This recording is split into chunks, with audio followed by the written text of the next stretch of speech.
میرے دوستو، انسان کو کل عقل بھی مل جائے تو پھر بھی اللہ کی حکمت کا وہ احاطہ نہیں کر سکتا۔ رب کریم کو زیادہ پتہ ہے کہ ہمارے لیے کون سی چیز بہتر ہے اور کون سی چیز ہمارے لیے نقصان کا باعث ہے۔ اللہ تبارک و تعالی کی حکمت یہ چاہتی ہے کہ میرے بندے پریشان نہ ہوں۔ رب یہ چاہتا ہے کہ میرے بندے کسی جگہ پہ بھی دقت اور پریشانی کا شکار نہ ہو، تو اللہ تبارک و تعالی نے راہ اعتدال اختیار کرنے کا حکم ارشاد فرمایا کہ تم اعتدال کے رستوں پہ چلو، معتدل زندگی گزارو، افراط و تفریط سے بچو۔ آج جس معاشرے میں ہم وقت گزار رہے ہیں، اس معاشرے میں ہم اس بات کو سمجھنے سے قاصر ہیں کہ اصل ہمارا مسئلہ کیا ہے۔ ہمارا اصل جو مسئلہ ہے اس کی شناخت ہمیں کیسے ہوگی اور ہم پھر اس تک رسائی کس انداز میں حاصل کر پائیں۔ ہم ہمیشہ اپنی آمدن بڑھانے کے چکر میں رہتے ہیں، ایک کام اور شروع کر لیں، پارٹ ٹائم جاب شروع کر لیں، کوئی سائیڈ بزنس اس کا آغاز کر لیں۔ ہماری جو دوڑ لگی ہوئی ہے وہ لگی ہے کام بڑھانے میں، آمدن بڑھانے میں، حالانکہ اسلام ہمیں یہ کہتا ہے کہ تو آمدن بڑھانے کے چکر میں نہ پڑ، اصل بات یہ ہے کہ تو اپنے خرچے کنٹرول کر۔ تنگ انسان وہ نہیں ہوتا جس کی آمدن تھوڑی ہوتی ہے۔ یہ توجہ کیجیے گا میری بات، یہ قیمتی بات ہے اور گفتگو ساری کا لب لباب ہے۔ تنگ بندہ وہ نہیں ہوتا جس کی آمدن تھوڑی ہوتی ہے، اصل پریشان وہ ہوتا ہے جس کے خرچے زیادہ ہوتے ہیں۔ اور ہمارا جو روزمرہ کا نقصان ہو رہا ہے نا، وہ آمدن کے معاملات میں نہیں ہو رہا۔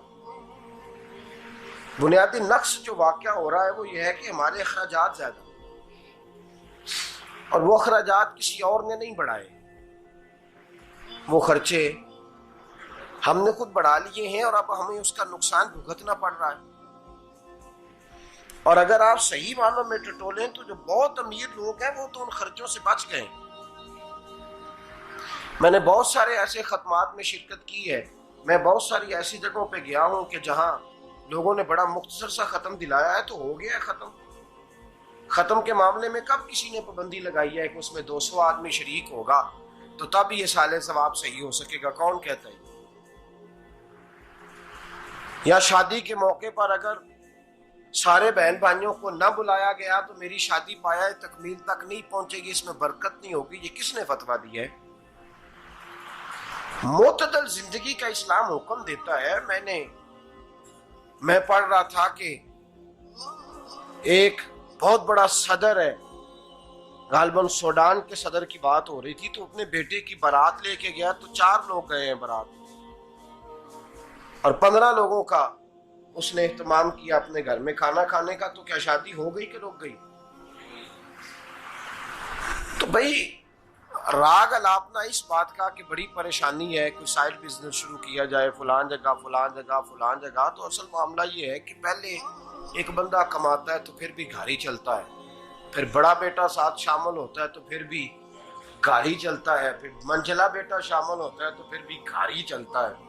جو رونا دادا جی رویا کرتے تھے کہ بڑی مصیبت ہے، بڑی مشکل ہے، گاؤں میں رہ اکیلے ہوتے تھے اور وہ 5 بچوں کو اور 4 بچیوں کو وہ پالتے تھے، تو جو وہاں پریشانی تھی وہی آج پریشانی شہر میں آ کر پڑھ لکھ کر موٹی تنخواہ لے کر وہی پریشانی ہمیں ہے۔ تو میں جس نتیجے پہ پہنچا ہوں اس کو پڑھ کے، قرآن مجید کی چند آیات کو دیکھ کر اور اس مفہوم کی جو حدیثیں کتب احادیث میں پائی جاتی ہیں اور ہمارے بزرگوں نے ہمیں جو مزاج اس حوالے سے دیا ہے، میں اس نتیجے پہ پہنچا ہوں کہ مسئلہ آمدن کا نہیں، مسئلہ خرچے کا ہے۔ ہمارے خرچے بنیادی طور پر زیادہ، اور اگر پھر ہم زیادہ بوجھ خواتین پہ ڈالتے ہیں کہ وہ مطالبے زیادہ کرتی ہیں، اور اگر آپ مجھ سے پوچھیں تو خواتین کی بھی اگر کسی جگہ کوئی عادت خراب ہوتی ہے تو اس میں اصل کردار اس کا ہوتا ہے جو وہ عادت خراب تو کیوں اپنے گلے سے اتار کے آپ کسی کے گلے میں بات ڈالنے کے چکر میں ہیں؟ وہ خواتین کی طبیعت نہیں ایسی ہے. اصل بات یہ ہے کہ ہم نے عادت ڈالی ہے، ہم نے یہ مزاج ان کو دیا ہے تو ان کا بنا ہے، نہ کیسے بن سکتا. تو اعتدال جب تک زندگی میں نہیں ہوتا، پانی پیاس بجھاتا ہے لیکن ایک گلاس ہی ہو تو پیاس بجھاتا ہے، بالٹی کو منہ کو لگائے گا تو کپڑے بھگو دے گا اس کے. حالانکہ پانی بری چیز کا نام نعمت ہے نا بہت بڑی اللہ کی، لیکن پیالے میں ہی اچھا لگتا ہے. کوئی مٹکا منہ کو لگائے گا تو تانگ ہوگا، پیالہ ہی بہتر ہے اس کے لیے.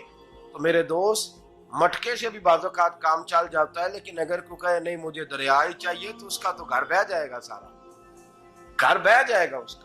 ہمیں دریا قابو کرنے کا موڈ بنایا ہوا ہے تو اس سے گھر بہا کرتے ہیں، اس سے گھر بنا نہیں کرتے. گھر پیالے سے پانی پینے سے بنتا ہے. اگر تو دریا پہ قبضہ کرنے کا موڈ بنائے گا تو گھر بنے گا نہیں، گھر بہ جائے گا. آگ نہ ہو تو کھانا پک نہیں سکتا، لیکن ہلکی آنچ سے کھانا پکتا ہے. اور اگر آنچ تیز کر دی جائے تو جی قرینے قیاس بات کر رہا ہوں، میں عقل سے ماورا نہیں کر رہا. قرینے قیاس سمجھانے کے لیے مثالیں دے رہا ہوں.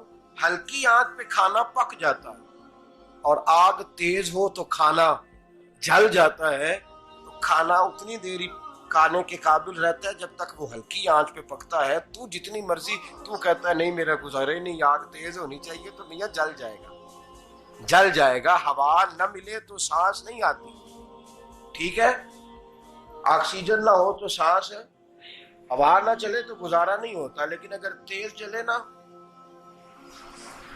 اگر تیز جلے تو تیز چلے تو آندھی اور طوفان بن جائے تو چھتیں گرا دیتی ہے، جانیں لے لیتی ہے. ہم ہیں طوفان کے چکر میں، ہم ہیں دریا کے چکر میں، ہم ہیں بڑے لاؤ کے چکر میں. تو میاں ہلکی آنچ ہی اچھی ہے، یاد رکھ. اور ایک گلاس پانی کا اعتدال سے ملتا رہے تو وہی ملتا رہے، ضرورت کے وقت وہی بہتر ہے.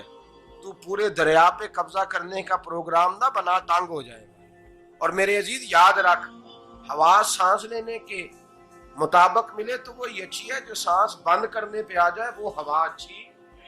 ہم نے چکر چلا لیا ہے کہ زیادہ پیسہ، راتوں رات پیسہ، لمبا پیسہ، یہ پلاٹ بھی میرا، وہ پلاٹ بھی میرا، گجرانوالا بھی، گجرات بھی، لالا موسیٰ کھاری اور پنڈی تک جہاں میں جاؤں میرے نام کی تختیاں لگی ہوئی ہونی چاہیے. اسلام منع